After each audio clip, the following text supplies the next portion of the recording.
Ready to go. All right. We're good? Yep, we're good. All right. Last time, hopefully. Jesus, all right. Your camera just turned off. Oh, my God, dude. No, it's back. It's back. Okay. Ready? That scared the crap out of me. Yep, you're good. And hello, everybody. Welcome back to another episode of Cape Time, and we are here to discuss Eternals. We both just saw the movie last night.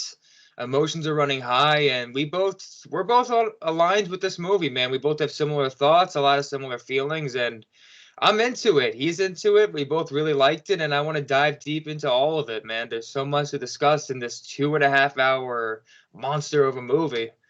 Tom, how you feeling? I'm feeling good. I saw it late last night, obviously, and really enjoyed myself. I thought it was one of the better Marvel movies. I don't really understand the whole rotten thing. I don't. Out of all the Marvel movies to go rotten, that should have went rotten or could have went rotten, this is not one of them. I know it's long. I know it's different, but I was thoroughly enjoyed. I thoroughly enjoyed it. I mean, the runtime really shouldn't deter people. I mean, to me, the movie did not drag. Too many people worry about runtime. I know. I mean, for me, in the end, honestly, if the characters are good, the movie won't drag. And the characters are good. I mean, to me, if you don't like the characters, that's not a Chloe Zhao problem. She did her job to develop these characters and make the effort to have fans care. And if you don't care, that's just that's a you thing. It's just you saying, I'm personally not into these characters, and because of that, I'm not going to like the movie. And fine, you can say that, but don't say it's her fault, because Chloe Zhao killed it in terms of character development. These characters were all so good. I love the entire group, and man, I just can't stop thinking about how much I loved just about every aspect of this movie, from, like I said, the characters to the cinematography, the CG, everything about it. The score was actually really solid. I mean, I liked everything about this movie, and I just want to really dive deep into every little aspect of it with you, man. I mean, it's so fun that we got a movie that was so different in the MCU. I mean, you could just feel it. This is a passion project to a T. I mean, a pure passion project from Chloe Zhao. Yeah, it really is. She really did a great job in this, and I just don't I just don't understand how this is the one that people say no. I don't get it. It really like, imagine being a critic and saying to yourself, "This is worse than like Captain Marvel and Thor: The Dark World and that whole bottom tier list MCU." Like, there's like a clear bottom tier of Marvel Studios films, and it's like this is not on it at all. Not at all. Like, no, like this was.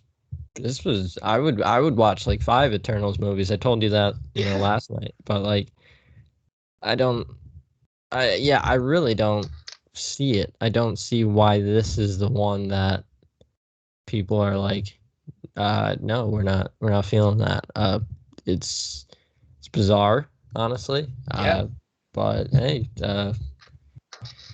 can't please everyone, I guess you can say. This is literally a top tier Marvel movie for me personally. I loved it that much. I mean, I can understand if it's not like top tier for some people, because opinions are opinions. But for me, an opinion can only be so valid. Like, if you're gonna watch Eternals and tell me this wasn't a well-made movie and that it deserves to be at the bottom tier and remembered as a bad movie, that's just, you're not looking at that objectively to me. I just don't see how you could objectively watch that and come out with that opinion. I just don't, because even if you say, certain things maybe could have been fleshed out a tad more, that still doesn't make this a bad movie. And even so, like, I felt most of it was fleshed out. I mean, to me, the stuff that could have been fleshed out more, it was already good. It's the difference of going from good to great with a few little things versus going from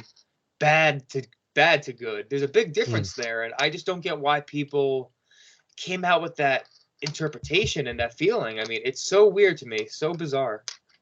Yeah, for sure. I mean, obviously there are some characters that may have like gotten pushed to the wayside, and I can Yeah. understand the complaints about, hey, sometimes this movie struggles to balance a few things, a few characters here and there. But I've seen many movies that have that same problem that are still, generally considered to be really good. And Uh, honestly, they rarely even struggled with that, honestly, to me. I mean, like, how many times did they really struggle to give characters justice? I mean, off the top of my head, maybe you could have gave, like I said, a little more to Makaria. You could have gave a little more to Ajax, and I would say you definitely could have done the Crow villain a bit different. I think that could have yeah, the been Crow a bit villain's like in different. like 3 scenes, man. Yeah, like I think that could have been different, but that's probably my biggest complaint. Him in particular, although I do like the concept, honestly. I thought the concept was really dope. I liked it. And Mm. I think you could have you didn't even need to do like make him a huge villain. I think he just needed a little bit more to establish why why he should be in this movie to begin with. And aside from that, I think I only had one or two other little complaints. But aside from that, I mean, I think I loved everything else. I mean, I mean it. Yeah, I mean, I really dug everything. You know, I really I'm just looking back on it now, just thinking in my head, and I just don't really have too many complaints with it. Obviously, like we just said, some characters get pushed, yada yada yada. But I felt like every character was, most of the characters were very well fleshed out. We Yeah. understand what they were feeling at certain times, and what caused them to break up and what caused them to come back together, and why certain characters end up doing certain things. And it was a well crafted story, in my opinion. I don't think it's messy. I think that sometimes No. narratively can it can like jump back when, it's probably like best that you showed something earlier or later. But it's nothing that's too much of a complaint. I felt like, No. I never felt like the flashback scenes were unnecessary or anything. I mean, Yeah. they could have just done, uh, they could have just done all of the flashbacks at once, as like some sort of like, you know preamble to the main story. But I like that they went this kind of route. Well, that's kind of like what we talked about with during our Shang-Chi review, because we talked about how the structure of it early on was kind of different. And Mm, for me, it didn't work as well in that movie personally. I think this worked better, but I know what you mean though. Like for sure the last two movies, I think Marvel tried a couple interesting things structurally versus the typical let's do all the earlier stuff in the beginning and then let's do all the present stuff after. yeah, They didn't take that route in either of those two movies. I think So Iron Man 1 did that the best.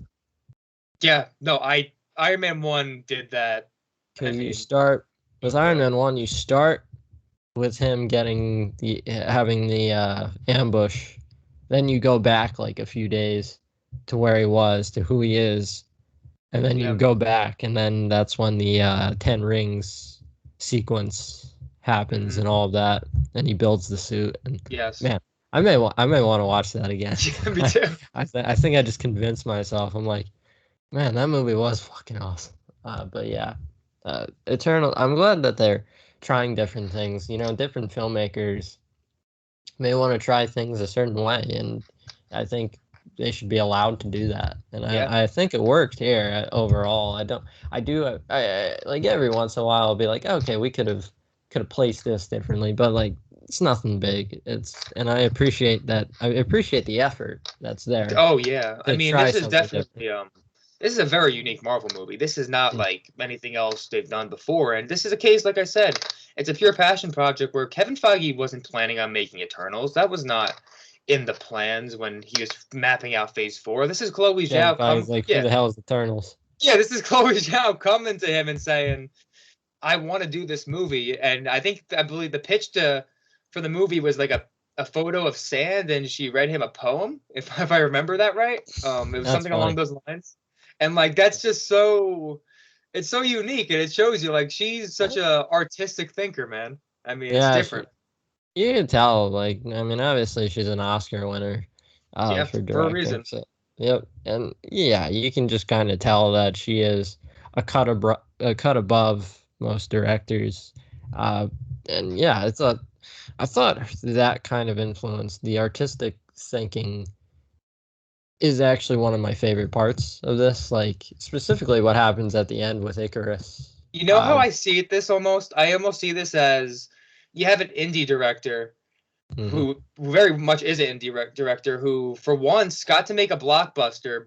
But in Yeah, addition to that they gave an blockbuster, indie yeah, person $200 million, and they made, yeah, and it didn't feel like, usually they what Marvel does is they hire indie directors, and they do their own thing.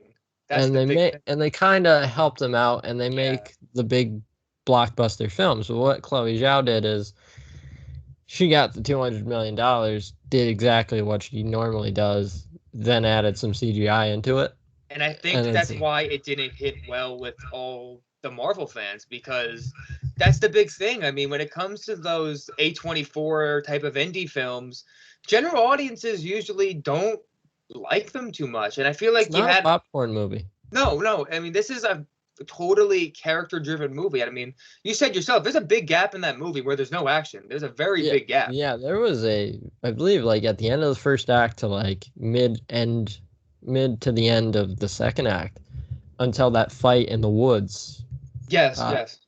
there is definitely a lack of action. And if you're not totally bought in, I think this is where the divide comes from. I think if Yes. you're not totally bought into the characters, It's what I said. Yeah. you're not going to feel it. You're going to be like, okay, let's get to the punching. Let's get to the action. And for me, I was bought in, and so I didn't really feel it. Like I didn't feel that it was taking a long time. It actually, for a almost 3 hour movie, it went quickly It for did. me. I mean, Uh, I couldn't believe it. I thought this movie was going to drag, honestly, going in. I did because I assumed of all the criticisms that were there, I mhm. thought that was going to be the one that would be somewhat accurate in the end. But no, I mean, I didn't feel that it dragged. And like you said, it's totally based on how you feel about these characters. If you buy in, you're not going to feel it's going slow because you're just invested in seeing how these characters interact with each other and discover more about them. And that's really what that entire second act is about. I mean, just learning more about all these individuals, what makes them special, and what are their weaknesses. And not I don't mean physically, I mean emotionally. And you really Yeah. do dive deep into that. Yeah, I love the point you just made about it being about their weaknesses. They're not just purely physical. Yeah. They are also emotional. Speak like I go back to Icarus. I mean, he's this kind of almost Superman like character, and he's an eternal. Nothing can really harm him, right? As long as he stays loyal to the Celestials, uh, he'll just continue being this kind of godlike person. But his biggest weakness is his friends, is Hmm. the fact that at the end he realizes, Yeah. hey, I just betrayed the people that have been with me since the very start, and that is his weakness. And when he's looking at Cersei, and there's no Oh my dialogue, god, dude, that was and amazing. he realizes, holy crap, what have I done? I've done something very wrong here. That's when that's just very powerful kind of filmmaking that I would love a lot more of, and not just in Marvel movies, but also in just big budget films in general. Because I feel like a lot of big budget films, whether it's a comic book movie or like a Transformers movie or whatever you wanna throw out there, uh, sometimes these movies can be quite shallow, uh, Yeah. but but I think this is the one where it's like, yeah, this is really going for something heartfelt, and I felt for the most part it worked. I felt these characters a lot. I'm I very yeah. happy I with that. genuinely got chills right now just thinking about that whole scene, man. I mean, it was such a beautifully written scene, and just thinking about obviously the ending of Icarus, flew too close to the sun. I There it absolutely is. love that. There it It's so is. That is so good. And the fact that, I mean, they set that up early in the movie too, and I love that Sprite is the one who comes up with that tagline initially as a joke, and it becomes prophecy essentially. I mean, I love the way that ends up turning out, and just the reason why. Obviously, I mean, Icarus has nothing at the end, man. I mean, he loses his faith in the Celestials, and he betrayed them, so that's gone. And he also betrayed his friends, and he knows there's no coming back from that. Yeah, he was So, like, I'm like, fucked. what is he has nothing left. He literally Yeah. has nothing left, and it's heartbreaking, and you can see it in his face. Like, he's looking at Cersei and she's holding him, and he doesn't want to go, but he knows, like, what else is left for me. And it's like just such a sad and heartbreaking moment for me, man. Like, I felt that. I was about to cry in the theater, dude. It was Yeah. heartbreaking. I thought the acting in that scene was genuinely great. I think Richard Madden's going to be the next James Bond, but I really hope he is, dude. He's so yeah, it's good. just like you put the guy in a suit, he's going to be James Bond. God. He's just kind of like the spitting image of what James Bond usually Yeah. is, minus Daniel Craig. He's Mhm. just yeah, but the thing is like he can act, and it's like yeah, this guy's good. This guy really he knocked that scene out of the park, and so did Jem Chan. Uh, she was great as well. Yeah. I actually wish we got even more of Cersei. I think what I wanted more than anything was more of her relationship with Dane, honestly. I think I Yeah, I would needed a love. little more of that. Yeah, and also why, you see at the beginning they were talking about like why she was struggling to like move in with him. She was kind of Mhm. yeah, and it's like yeah, I would love like an extra like 5 to 10 minutes just on that, just on why, like just on her I reasoning for I that. think I can figure out why, honestly. I think my biggest thing is Chloe Zhao clearly wants us to feel that the relationship with Dane and Cersei, like, it's supposed to be on she loves this guy. Like, she genuinely loves him. Yeah. And in the end, she's willing to maintain that relationship with him over going back to Icarus, who she was with for literally thousands of years. I mean, and that just shows you, like, obviously the feelings for this guy are something special. And This I didn't Dane need guy it. seems pretty cool. I know. I didn't need no love triangle. I didn't need that, but I did want to have more reasoning as to why those feelings were so strong for Dane versus Icarus, and why she was not just going to go back to Icarus despite all the history they have and the chemistry you even see during the movie. It's not Hmm. really touched on much. I think that's probably my second biggest complaint, although it's not like a huge complaint, but it's like that's probably my biggest aside from Crow during the movie. Yeah, I agree. I think like I kind of wish Dane came along for the ride, to be honest. I get why he didn't though. Like, I get it, but Yeah, like, he's not. He's like powerless, so it's I like didn't need him to be part of the ride. I just needed him to be part of the story with the relationship. That's all his role needed to be, and he did have that role. He just needed to be yeah, more like he that was on like role. a FaceTime call Yeah, it's once like, or twice. It's like did I get more? yeah, I can't like and like I think Kit Harington's character is so likable as well. I think Oh yeah. Dane, I think he's just like a likable kind of guy. He's like the normal one out Hmm. of the Eternal. So it's like, so you want to usually see more of someone who's more like you. You get what I'm saying? Like Yeah, yeah, someone who's more relatable. And I think that plays into it a little bit. But obviously, we know what's heading for Dane. We yeah. all know there's gonna be Black Knight, and it was even basically confirmed in the credits. Uh, but yeah, I think just a little more of him sprinkled throughout makes this movie better. And maybe Yeah. during one of those FaceTime calls, they have like a deep conversation That's about what I'm why saying. I think you Cersei could have had chooses him. that. Yeah, and it's like I think that's the best. And maybe you have like Icarus overhearing it.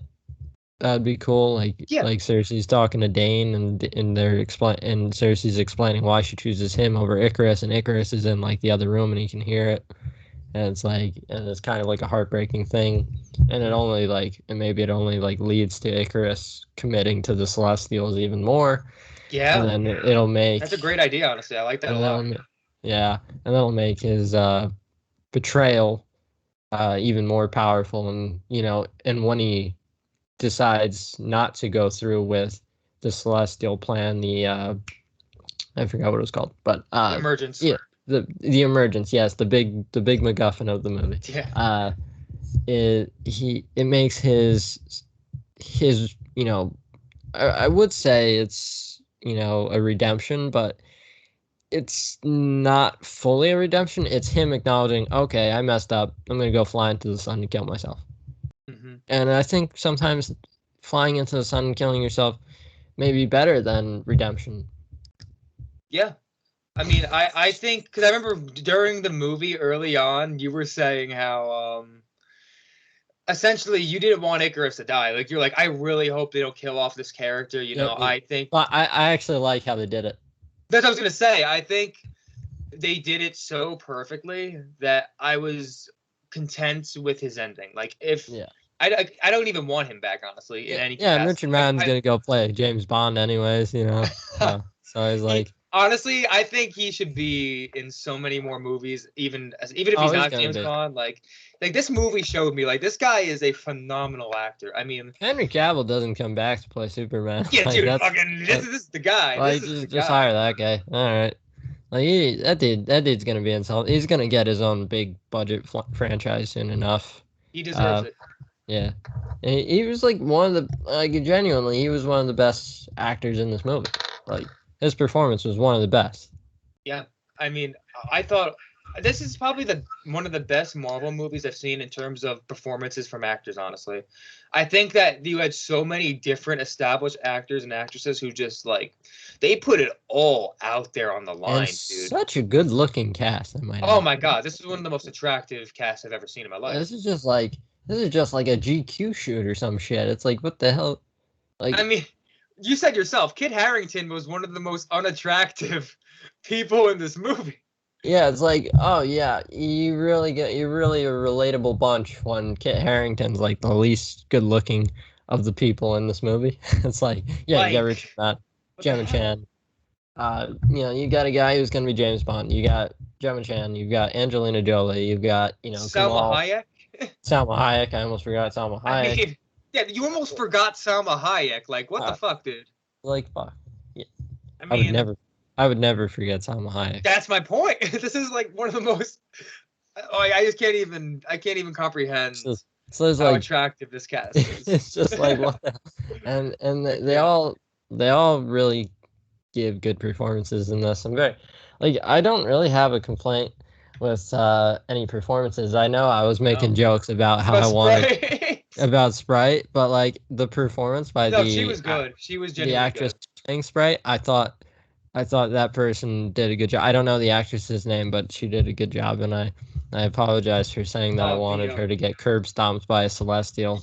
Uh, that was not me. That was mean, and I take it back. No, I don't. But moving on. She became human at the end, and she's gonna die anyway. So that okay, was honestly really good for her character. I like that a lot. And the interview I and really saw good with for my mental health. oh stop it. The interview with she was talking about meeting Tom Holland for the first time. I thought that was a really sweet interview. I like that a lot. Everyone loves Tom Holland. She was like an He's, excited fangirl. It was honestly really cute. I liked it a lot. he's just such a nice guy. He's a nice guy. Like Oh, I know. he reaches out to a bunch of people who like get cast in MCU projects, and he's like, "Hello, mate. Welcome to the crew." I don't know how to do a He became British accent. that was more Australian. Hello, mate. Hello, mate. Yeah, yeah. I'm not gonna Dingo try. babies. Bingo, babies.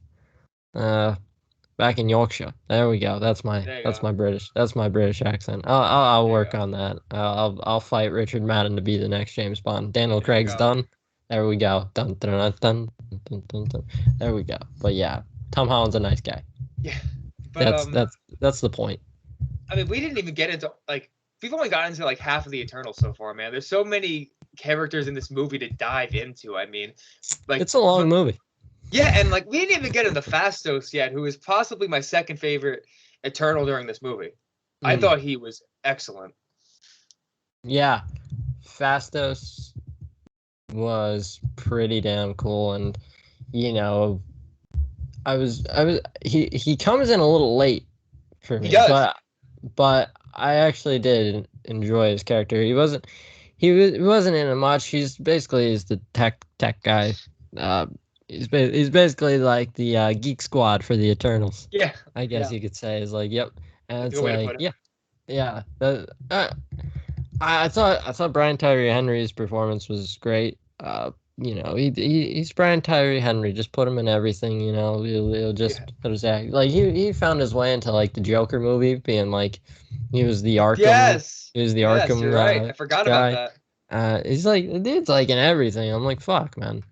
It's like, but yeah, I thought he was fun. I thought he was great, and I like the character a lot. You know how he shuts himself off. I like how his character, uh, you know, hurt the feelings of a bunch of homophobes around the world, which is pretty great. I just want to speak on this now. Like, I never understood, like for me at least, I know some people were not happy that the first homosexual hero in this movie was the one who, made a nuke or like Well, he inadvertently, didn't like make the nuke. He like was like inadvertently, inadvertently. He was like trying to help humanity out, and then like he didn't consider human. the risks of advancement in technology, Yeah, essentially. And like with that said, I honestly think in the end, like some people weren't happy that that's the way it turned out, but honestly, I think that just gives more depth to the character and how bad he feels about it. Like he sounds like this is a guy who's like, I don't regret my decision. Like he feels horrible. Like to me, that just adds to how deep this character is, and like I think it was really beautiful. Honestly, I think it was awesome. I was so into the character, and I'm gonna be straight up. I was absolutely teary eyed during the sequence in Hiroshima. Like I was genuinely teary eyed during that entire sequence, and just the look on his face, man, like just the pure devastation and just because of how real it felt. Because obviously this is it's something that happened, and that adds to the emotions of the moment for me. I mean, for sure. yeah, for sure. I thought that scene was very well. Uh, you know, I do understand the the implication of the first gay guy in the MCU, the first gay superhero making the nuke. I definitely understand like Like the concern I get what over they're that. trying to say, but it's the way it's done. I think that makes it okay. Yeah, I think it was handled very well. Yeah, I thought like the actual execution of it was handled well. Whereas like, yeah, yeah, and he's a good character. You yeah, legitimately understand why he's trying to be uh trying to live this normal life, trying to be a dad, and he's trying to like have his kids avoid violence at any cost, yeah. and you can see that, and Exactly. Like it's all in character. Like everything he does, everything about his life, it all makes sense given the context of everything that's happened to him. I mean, he's just a really well written character, and his performance is, I thought, was excellent too. yeah, I thought both performances of him and his husband were very very good. I felt like Yeah, you felt when you feel like connection between actors, it's much better. Everything around it. It makes everything better when there's chemistry. Uh, and sometimes in these big budget movies you don't get much chemistry. So I was yeah, happy about that. So yeah, I thought his character was great, and it was pretty cool. After the final battle, they're all just like chilling in his house yeah. for That was funny. it was like, yeah, and then Cena Cena whips out her sword in front of the kid and is like, oh shit. And he's like, you're not babysitting ever. Ever, You're ever. never Those babysitting. rights are revoked. I'm sorry. It's so Yeah. funny. I mean, and we didn't. That character was just so good, man. And we didn't even get into my favorite Eternal yet, really too much. Freaking Druig, man. I mean, that guy is so well written, and the performance by Barry Cogan, man. I mean, wow, Yeah, it was one of wow. my favorite performances in this movie. I thought like, I adored it. I really did. yeah, like he's got a cool accent, first of all. Yeah, it's Like different. It's very different. I wasn't ready for it's that. got a cool it's like pretty sure it's Irish. I mean, yeah, his last name's Irish. He's Irish. Uh but yeah, I thought his performance was really cool. And It was pretty cool. Just I think going back to what we were talking about with his character earlier, where he's in like the woods, and he's just like he's got like a certain group of people that he's just like protecting at all costs and Uh-huh. and helping out, and like I just I just thought his character was Like pretty cool. the entire scene with his breakdown in the flashback sequences, One man, of my I favorite thought scenes. that was one of the best scenes. Just and visually too, dude. When he walks out to the Yeah, destruction, and you get that whole shot of just it was him. kind of Yeah, ominous. it It was was like so ominous. I it was mean, like just oh like, cause it's the whole thing. Like he's watching all this destruction go down, and you're seeing mm, him stare out into the distance at fire and war and killing, and like he knows, like he can end this, and like that's the whole weight of these characters. They can end the suffering, but they can't. Like that's yeah. horrible. And I thought that with that character, I thought for a brief moment, I thought that maybe he would be the one to kill Ajax. He Uh would huh. be kind of like after the power. I wouldn't have Af- liked that though. I'm happy they didn't do but that. I'm actually really glad that was more like, nah. He was like, nah. I'm just gonna help these people out. I'm Hmm. gonna do my best here. And then, I thought that worked really well. I'm happy about that. So, you know, I don't really have too much else to else to say about that character because he's more like the thinker. He's not really a more much of a physical No, threat. he's not a fighter, and that's kind of like how the Eternals are split up. You have half of them as fighters, and Yeah, half of them are the quote unquote thinkers of the group. And yeah, I like that split because you get two really different dynamics, and they all contribute in their own unique way. I love that. yeah, for sure. I thought like, and like, here's the thing. I think when you have like fighters and thinkers, and it just you have like it feels like you have people that can do a bit of everything. Yeah. I felt like it's a well-rounded team, and you can tell like how like they were carefully crafted by the Celestials, to do certain things. And I thought like kind of that concept is pretty cool. I think that's a cool concept that like, all right, you got a guy who's like basically like Superman right there. Yeah. Yeah. But you've also got this guy who can like advance technology like centuries in like a day if you wanted to. Yep.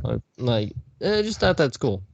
I think that's absolutely true. I think it's an awesome concept, and I was really into that. I mean, there's just so many positives to get into for this movie, and I think the biggest one for me personally, which we've discussed but not yet really too much. I mean, just the visuals, man. The visuals as a whole in this Mm. movie. I mean, it is the most beautifully shot MCU movie to date, and I could not be convinced otherwise. I mean, you have all these on location sets and shots, and aside from that, just the CG, man. They sold me on these Celestials, like as if they were real. Like the Yeah, way they and like all these shots in space, everything was so authentic. Like I can't even explain it. Like it's looked like amazing a how big they do that. furnace. They can do Yeah. that, but they can't always nail the Spider-Man CG suit like you Yeah, said. that was the joke I Yeah, made. It was like, yeah, yeah, you guys can do that, but you can't properly paint over a Spider-Man yeah. suit. It's just like what the hell? It's like, I just don't even get me started on that. Whoever they Spider-Man No Way hired, Home like, releases next month, yeah, everyone. yes, it does. Let's Uh, go. yeah, we'll probably talk about that poster later on. And Uh, we're gonna do another episode separately. We're gonna we're, discuss all of that we're just gonna do like a poster episode. Yep, we're poster just gonna go. episode. What's that bit of sand right there? What's that bit of grass? Oh my God, Spider-Man has grass. Where's he going? Whoa. Wow. Um, I felt like you took grass in a different direction than I was taking I grass. did. I was I talking did. gra- I was talking like grass on the floor, not grass that you smoke. You're a liar, but it's okay. Let's Am see. I?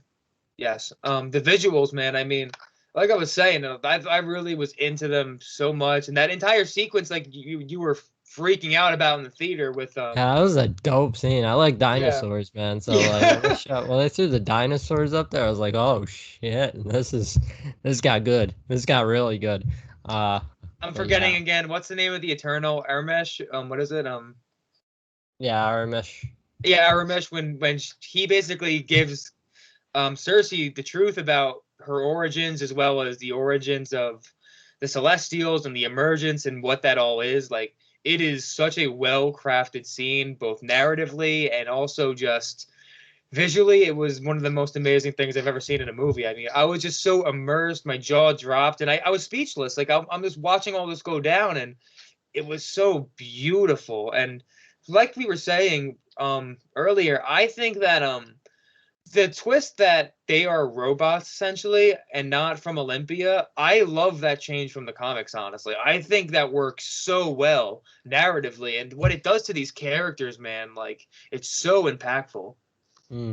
Yeah, I agree. I actually really do like that change. The thing, like, I think it's just, I think everyone always fears, like, kind of not being in control of them, not being in full control of who they are, having Yeah. things be, like, predetermined, having, like, that always, like, that's always been, like, kind of like an existential kind of Yeah. thing for people throughout history. So to see, these people who are these, very human characters. They're very human. Yep. Oh And I yeah. think that's what makes it work. Is like they're not acting like robots. They're not like stiff. I don't feel. No. I feel like they are very much real people. And when you have, oh, Kit Harington fucked a robot. Oh, Huh? I'm sorry. But yeah. I just think like that's like a thing that everyone fears is not being in control of themselves and having like this higher power controlling every move you make, which would be I would love to have that guy on the podcast one day if we could get him on. But Honestly, that's a big part of like what Loki was too. I mean, with Kang yeah, basically being the guy who controls everything. I mean, he writes history. That is his role in history. And I'd honestly be curious, like, does he have any say to people on the level of people like the Eternals? Like, is that even like, I don't even know because they never really established what he can and can't do entirely. damn. I I'm didn't just, even think of it that way. I mean, because Eternals takes place before Loki probably because it's like not too long after the blip. So with that said, I mean, But Loki takes place after Avengers 1, though. well, I mean, technically speaking, but But not literally. the finale of Loki goes into the future. Oh fuck, these timelines are so confusing. Deadpool line. Is McAvoy or Stewart? These timelines are so confusing. So Well, like, it's wild to think about all these different implications of different characters from the past. Even when you look at Thanos, like, think about this: when he eliminated half the universe, he essentially prevented the emergence. Basically, Thanos was a hero. We just technically, couldn't see it. like literally, like if he was successful, the emergence would have never even been a possibility because it's all Yeah, it population based. seems like the Avengers and the Eternals are like a tag team Yeah, here. They're like, yeah, okay, the Avengers are gonna save half the population. Then the Eternals is like, hey, we're gonna save the entire population yeah. from getting wiped out because you saved half of the population. And Mhm. so, yeah, we've got 100% capacity in terms of population. So there we go. But yeah, thought it was really cool, man. I think I like that. I like the explanation as to why they couldn't interfere because they were just told not to. Yeah, but like it's a very genuine thing, as in like they have their place in the world. They were made for this specific purpose, quite literally. They were Mm, created just to fight the deviants, and they were hmm created to serve the purpose of having the emergence happen. And the reality is, if they get themselves involved in all this, they are going to be preventing the emergence from happening, and that's the goal. Because, like they say, they need the natural developments in society for all this to happen where the population continuously grows. If they get involved, they're potentially preventing that from happening. So honestly, yeah, it makes perfect sense when you think about it. Yeah, it was a cool plot point. I understand.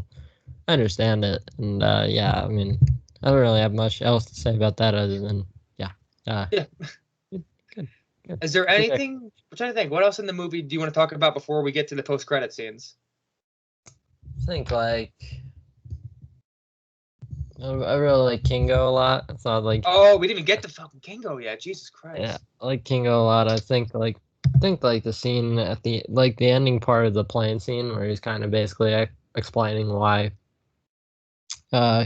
he is the way that he is in terms of not taking this super seriously and being so self-involved is like kind of like well, it's like, you know, he's actually taking the Eternals breakup the hardest in a way. Yeah.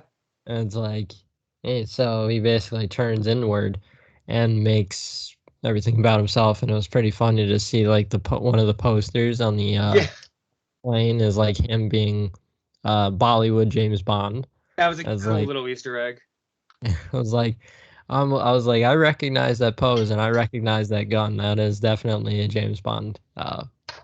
And you know, I think Kumal could play James Bond if he wanted to. He's a good actor, so and I he mean, got hey, fucking Kumail, ripped he's in very this movie. talented. Oh, he's ripped. He's fucking jacked, dude. And I mean, I really liked his role in this movie. I like how he was comic relief, but in a good way.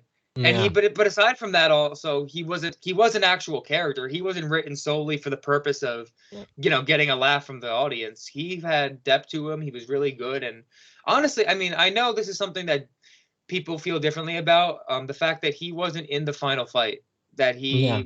he left himself out, and I'll say this: I fully can understand why people wouldn't like that, and I won't shit on people for not liking that because I think it's valid. It's valid as to why they don't like it, and they feel he should have that part because that's a huge moment, and he was big throughout the whole movie. It sucks not to have him there, but with that said, I do feel at least narratively, it's not out of character for him to do what he did. I think it makes sense. I don't think it's an illogical move, at least. Yeah, I understand, and you kind of explain why he would do that, like why Yeah, he would just kind of like say, you know, guys, I'm out. Uh, you know, obviously it would have been cool to have kind of this redemption of of course. himself. But He's like, honestly, though, I would have been pissed if he said no, like I'm not doing this, and after all the buildup of that, and then he came back. Honestly, like yeah, if they wanted to not have that plot point of him, you know, being in between, and they left him in, that's different. But if they cheapened it by having him come back after setting up, honestly, throughout the whole movie, they set it up where like he's on the fence about it. Like he's not really sure if he wants to get involved in this. He's like, I'm not sure if he it's had to my be place to convinced do. to go on the Yeah, plane. like he really wasn't sold on this to begin with, and he makes that clear a couple times. And with that said, and he's a very gentle person. Like he's not a violent person, and he wouldn't hurt his friends, especially over a cause that he's not even committed to. Like he's not going to hurt these people over something he's not 100% adamant about. So with that in Mhm. mind, yeah, I think given what Chloe Zhao had set up, it makes total sense for him not to have been there. With that said, again, I get the other perspective. I get it. But I don't think you can say it made no sense, though. That's a different argument. I feel it did make sense. Yeah, I was like I said, obviously you would, you know, like that kind of ending redemption where he joins the final battle, and you know, it's kind of a cliche at this point. Exactly. Uh, but you know, I think like in a future movie that could be something like a really cool plot point where it's like, dude, you weren't here when we needed you, Exactly. No, that's going to be a and lot. like him redeeming himself through that and kind of coming in clutch for them. And I don't know if Eternals is getting like a direct sequel where it's going to be called like Eternals 2, but like these characters are going to continue on, and I think I think like his character has a lot of potential to, you know, Mm-hmm. cuz you can tell like he doesn't like doing anything that he's not 100% certain of, Yeah. which is why, you know, he's got a love for movies and he's always loved movies, so he does that, he doesn't do much else, and he's like, yeah, I mean, like I don't want like, and like he went through a bad breakup with the Eternals, Yep. and it's just like that breakup kind of make like it it it, it really like it's the thing that it's the catalyst for every decision that he's ever Yeah. made. Exactly. And so that's my thoughts on him. I thought his Yeah. little assistant was pretty hilarious himself. Yes. Yes. The assistant was very funny. I liked him Yeah. throughout. Forgot his name though. I can't remember his name either, but man, Some guy's gonna look it I up. was into that character as a whole, and honestly, I think another character that I would want to give some love is Makaria the Speedster. I thought she was really awesome. I think you could have gave her some more scenes to develop her in particular. But with that said, I thought she And was dope. and she's dating what, Drake? She's like they're Yeah, dating is like it kind of came out of nowhere because like like it's kind of he's like an been in unsaid thing. It's yeah unsaid. he's like been in the woods for like for he's like when did that happen like Well, I think the actress basically said like it's not even that like they have a clear relationship. It's that it kind of developed when they were filming, like where the two just had such a natural chemistry. It's clear that they had extra love for each other, even if they weren't with each other. Like it's kind of one of those things, like where they have deep feelings for each other, even if they're not like married. In the case of like Icarus and Cersei, it's not like that. It's just it's a yeah bit different. But mm, yeah, I mean, I think the third act, honestly, that whole fight, that was one of my favorite fights in the MCU, dude. It was so freaking good. And when Druid gets launched by Icarus and Makaria just comes at him, oh, yeah. that I was wonder if like so the freaking Eternals have cool. like a divorce lawyer for Cersei Yeah. and Dick. Uh-huh. Like I kind of know a lawyer. He's blind. You know, he dresses up in he dresses up in a devil suit, He protects all the catches kitchen, bricks. catches bricks. We're gonna Yeah. understand that reference next month. Uh, I think he would be a great divorce attorney for Cersei if obviously she wants to go be with Kit Harington's character. I understand Well, to that be the legal fair, laws he are is different. dead. So I guess the marriage is kind of There it is. There it is. There it is. She's a widow now. Time to get yeah, remarried. so at this point, I don't think we need a lawyer, but She might have we'll to see. file that.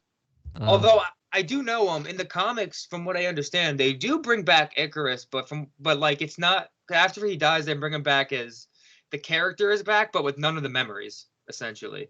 Which gotcha.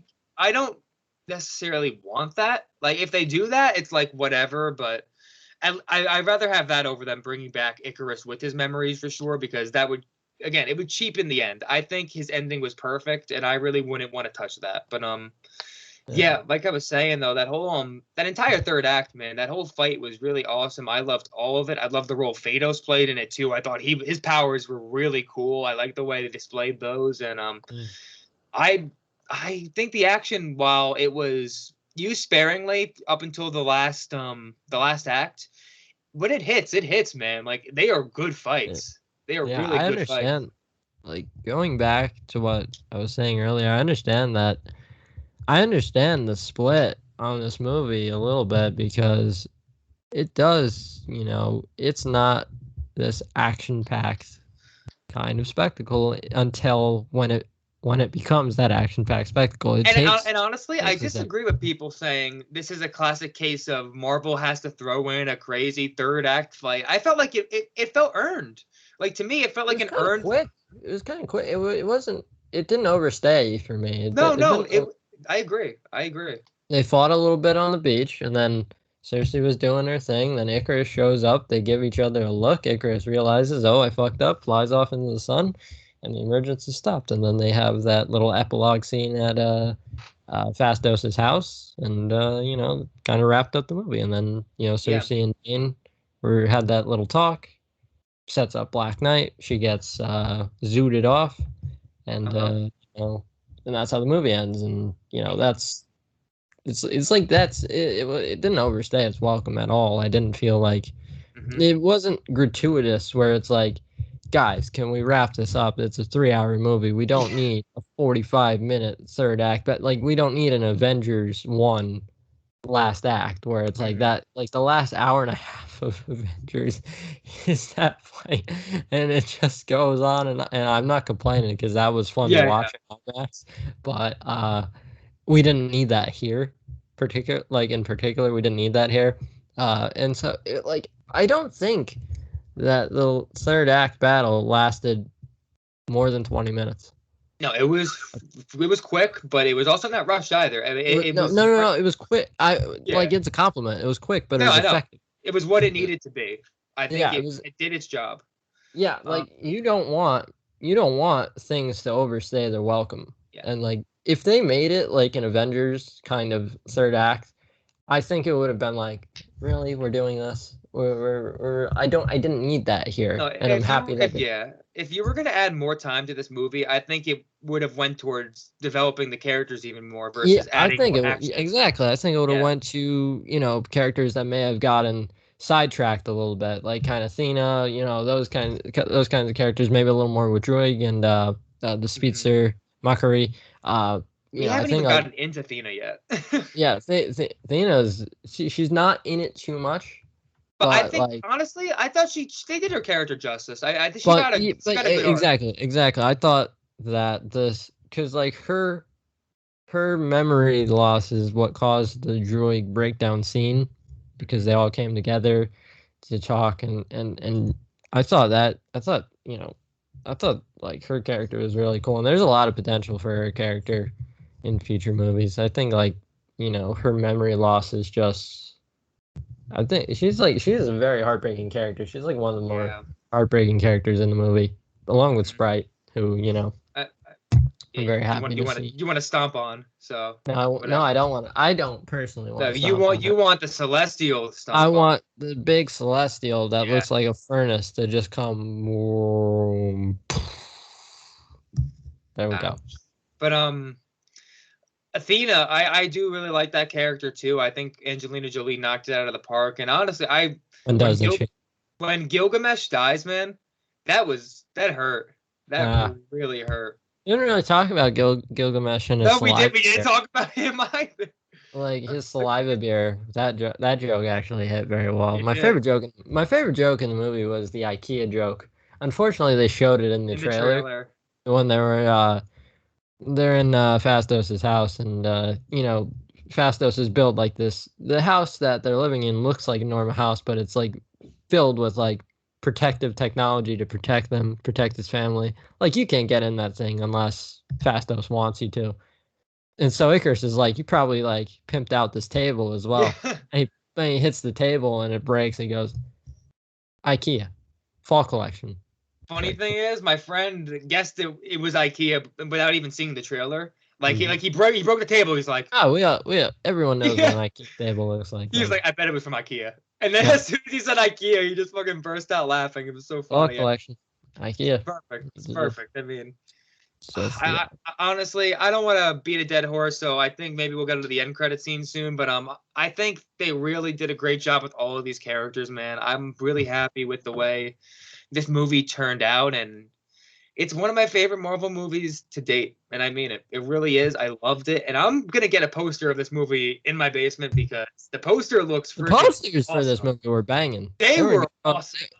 They were good. I like the posters for this Yeah, movie. dude, these were epic posters, and I told myself because of how much I like the posters, if I really like dig this movie, I'm Mm, gonna have to get one of these posters. So now yeah. I'm gonna have to. Everyone loves the Spider-Man Homecoming theatrical poster. And I think Wait, that's like save it. We gotta get to that later. I no, I'm talking about the Homecoming one. Oh, Homecoming. Yeah. Um, Remember the one that everyone thinks is a mess? Like it's got like they basically like put all the characters in yeah, one and they put like some fire in there for no reason. yes, It's like well, it's gra- dramatic. graphic design is my Yes, passion. It's like yes. it's like no, let's not do that. But yeah, we can get into the end credits now. I think we hit on all of the characters. We hit on just about everything we Yeah, wanted to hit on. close enough at least. Close enough. Yeah, close enough. We probably But forgot like overall, let's before we even get into the end credit scenes, what would you grade this movie? I actually do have a grade. I've got like I think I've got like 8.5. I think we have the same exact score. I think I was Yeah. thinking 8.5 too. Yeah, just like we said, the crow not being in it too much. I wish we got more there. I think like if you gave this movie like that extra 20 minutes, I think a lot of it could have gone towards Crow and making I him think more if of you a added 20 minutes, this could have been a literal masterpiece, honestly. yeah. It's like And it's already pretty damn close in terms it's like pretty great, but this like is like a masterpiece with like flaws like sprinkled in. That's how I yeah, it feel would have about this been movie. really cool if like Yeah. this was like a like kind of a Disney Plus kind of miniseries. Like, I think that could have been cool to be honest. If you made it like 6 hours and you just Oh like my go like god. all in, that would have been like pretty cool. And you give like a bunch of characters like I think it Well, you would. know what? We're probably gonna get a Black Knight show, so we got that going for us. Is he getting a movie or is he getting a show? I've I've heard rumors of a show versus a movie, which I'm okay with. I honestly think that might serve him better. Kit And Harington's never been on a TV show, to my knowledge. Oh no, obviously not. Neither has Yeah, Richard Madden. yeah, yeah. So yeah. Watermelon Sugar High. Mid credit scene. Was that mid credits or was that post credits? I get the shit mixed up. Wait, mid credits was mid credits was the one with Harry Styles. Yes. Okay. So Yeah. yeah. He walked through fire for them, just so he can adore them. I guess he was adoring Cena there in that scene. You realize they're cousins, right?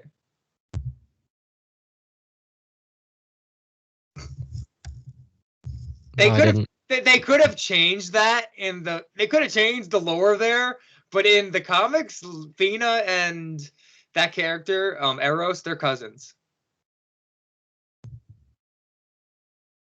So just putting that out there. Wow.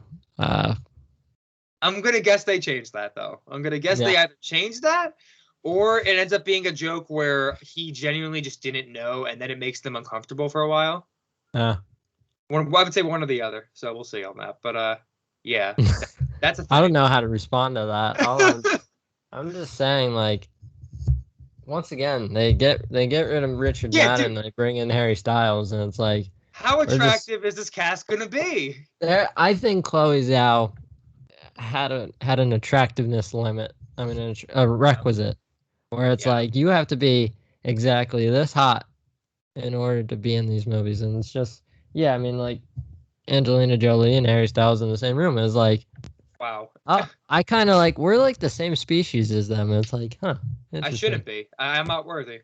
Yeah, we are not worthy. I thought Harry in that scene was actually really good. I thought he was. Yeah. He's a good actor. So I'm excited to see what he does in the Marvel Cinematic Universe. I really am, and honestly, I like because I know some people that don't know the comics. They'll go to me and be like, I don't even know the comics fully, but I know like some stuff, and they're like, why does he not look at all like Thanos? And from what I know, they are half brothers, not full brothers. They have different mothers, and despite that, Thanos carried the deviant gene mutation essentially, and that's why he looks the way he does. Versus Harry Styles, Harry Styles has the Eternal, like gene in him, so he looks like an Eternal versus a deviant. Imagine looking like a thumb and then having your brother be Harry Styles. It's like a purple thumb. It's like I really get the bad end of the genes here. But imagine like if I told you 10 years ago that Harry Styles was going to be the brother of Thanos in a Marvel movie about the Eternals. Yeah, like if you showed me, because remember the Avengers 1 after credit scene was Thanos, and you're like, and you look at that guy, he's purple, he's like menacing. It's like you tell 12-year-old me, like, hey, Harry Styles is gonna be that guy's brother, and he's not gonna have like any makeup or CGI. He's gonna look exactly like Harry Styles, and I'd be like, oh, okay. I guess Marvel went to shit. Okay. Yeah, like. According to the critics, they did. No, okay. Well, you know what? The critics can suck a dick, dude. You know, they are so wrong on this movie. I'm sorry, but there is objectively wrong and subjectively wrong. But this movie is objectively not bad, so I'm sticking with that. I think they missed on this one. I do think they missed. They did. They 1000% missed, and I am gonna pray to God that Kevin Feige does not look too much into the critics' reviews because these characters and Chloe Zhao deserve many more opportunities. Yeah, and like they deserve so much more. And the thing is, like we talked about this, now that these characters have been established, you got through the exposition, and they've been fleshed out enough, you don't need to have as much of that in the following movies. You can just have these characters do their thing. And that's going to serve the sequels, if they do sequels, better moving forward. For sure. I think like you said, I think like you just need I think like words. They are better developed. They are developed now. They are developed characters now. You don't need to do a 3-hour movie on who they are anymore. You know now. We know. All right, the hard part's over. The hard part's done. All right. Now it's just about telling a badass story with these characters. And I think Chloe Zhao would do a great job of, they were to do a sequel, a full sequel to Eternals, or even if she just decides to do like kind of like a spin-off or something. She deserves to get a sequel, honestly. I would have no opposition to her getting a sequel at all.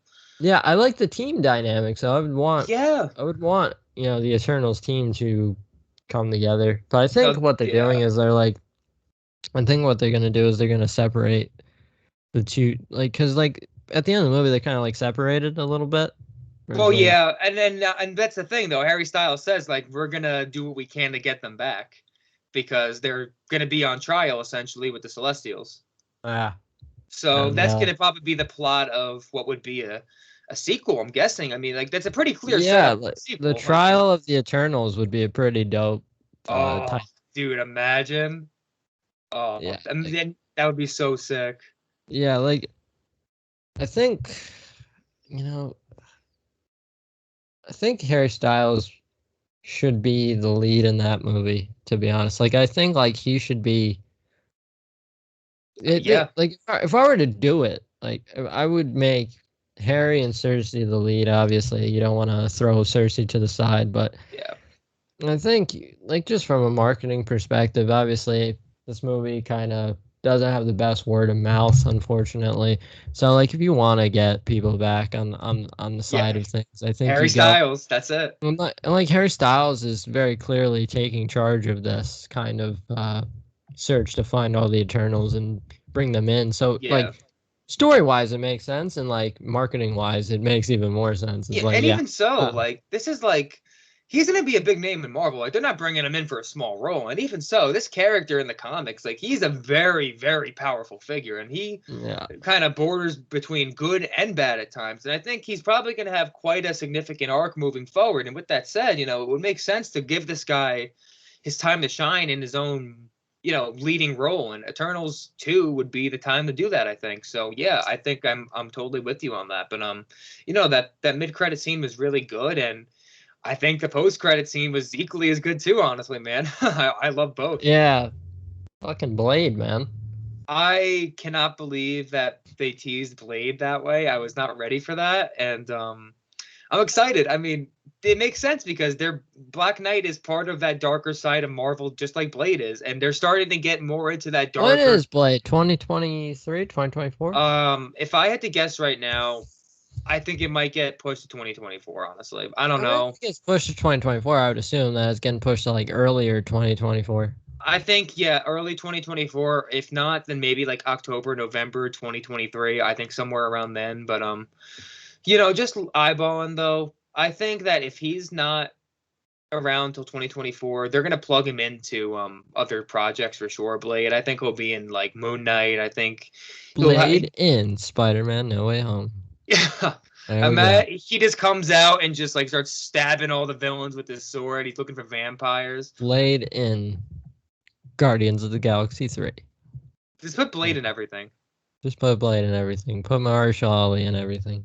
But I'm trying to think. I mean, because I know in the comics I read this too, that there is a plot line where the ebony sword, which is what we see at the end in the post-credit scene, I think there is a plot line in some comic run where there is a fake ebony sword that was developed by Dracula, and if that's the case, that seems like a pretty clear direction for them to potentially go in. Like just reading the tea leaves, at least, that seems like it makes sense. Yeah. And from what we've heard potentially about Moon Knight, I just like I almost died for a second. From what we heard about Moon Knight, that could be where they're going. So like with Ethan Hawke's character, I think like that might be it. If Ethan Hawke is Dracula, I am actually going to shit myself. Yeah. Like I am going to lose my shit. So I would love that. I need it. Just give me that right now. Man, I am so excited for the future of Marvel, man. I'm excited for the future of the Eternals, Black Knight, and Blade. I mean, all of it's just so exciting to think about. And I think that kind of wraps it up for me. I mean, there's not too much more to talk about. I love this movie, like I said. I'm at an 8.5, like we established probably, and I'm excited to see this movie again, man. This is a movie that it warrants a second watch. For sure. I think like the second watch is gonna be even better than the first, I to be agree. honest. I agree. So yeah, like I said, listen to your own opinion more than the opinions of others. Like, Yeah, like I so had people DMing me like, oh, this movie ain't doing good. It's not looking that good, man. I don't know. I'm like, dude, I'm making up my own mind about this movie. Critics aren't always the gospel word on things. I uh, mean, look at like I disagree with critics all the time. I mean, God, they gave Captain Marvel like a 79%. That movie was not that good at all to yeah, me. that movie is like like towards the bottom of my list, and I like Brie Larson a lot. It's just like that movie has no kind of. It feels like it was made almost by like a corporation. That's what I'm saying. And And like there's other movies too. Like I don't think Birds of Prey was really a good movie, honestly. I don't think that and there's some movies that I feel like shouldn't have gotten as much shit as they did. Like I look back at what is it? Some of the DC movies, honestly, although they aren't necessarily great, I think they were a little better than critics might have given them credit for. And then you look at even some of the Marvel movies, man. I mean, there's some stuff that I felt was even overrated. Like I hate to say it, I think Shang-Chi was a little overrated. I do, being honest, for myself at least. mm, I'm not saying it's a bad movie at all. I liked it, but do I think it was a 92% and one of the best Marvel movies ever? I wouldn't go that far personally. well, here's the Personally, thing. Here's the thing. How like Rotten Tomatoes works, and a lot of people don't understand no, this. I know how it works, but It's like for the people, like if 100% of critics gave a movie 3 out of 5 stars or a exactly. 6 out of 10, That's 100% that is 100%. And precisely. it would say 100%, and you would say, "Holy shit, this movie's one of the best movie of all time." But And when that's the you, thing. Shang-Chi is safe. It is a very safe movie. it's a good, yeah, it's a good time. It's a good time with cool characters and good action, and that's what it is. And I love it for that, and I appreciate that it exists. And No, me too. No, it's a fun movie. I like its place in the MCU and I enjoy it. I just don't like it as much as other people necessarily, but I still love it. I like it. I love Eternals more personally, but we're I having a love good the year. We're having a good yeah, we're year. having a good year. I like the broken family aspect. It seems like something that That's kind of Marvel been a really does well. focus. I mean, the last three movies really, Black Widow, Shang-Chi, and Yeah. Eternals were all focused on family largely. Yeah, and Guardians of the Galaxy always focused on family as well. Yeah.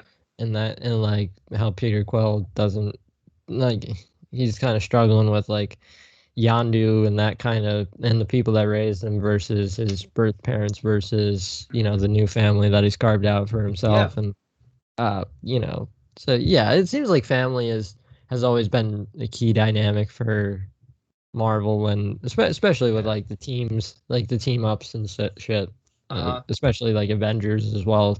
They're a family as well. So yeah. Yeah.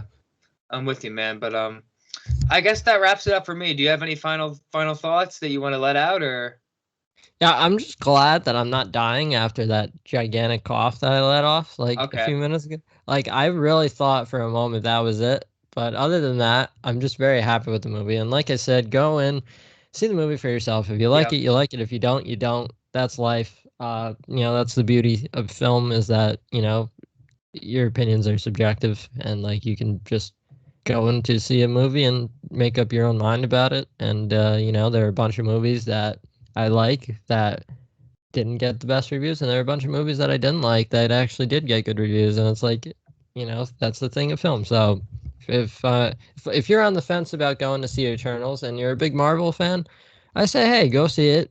Go see what you think, and come back to us and Yeah. interact with us on the Cape Time podcast. Absolutely, man. I'm So excited for the future of this podcast. We have a new format going on. We didn't even talk yeah, about that, but as you can see, it's got something new going. It's fun, and we have a lot of ideas cooking, man. We got a lot yeah, coming up, and and we're gonna excited for the fix that future. stream. We're gonna fix the streaming aspect. Yeah, we still got some tech issues, but we're working on it. I don't We're care gonna what keep I have to do. working. I'm gonna work like the whole day on that, making sure that issue is not happening again. We are fixing that Yeah, immediately. Absolutely, man. But this has been a pleasure as always, man. I'm excited for the future of Marvel and the podcast. And as always, this has been another wonderful episode of Cape Time. See you, everybody. Peace out, everyone.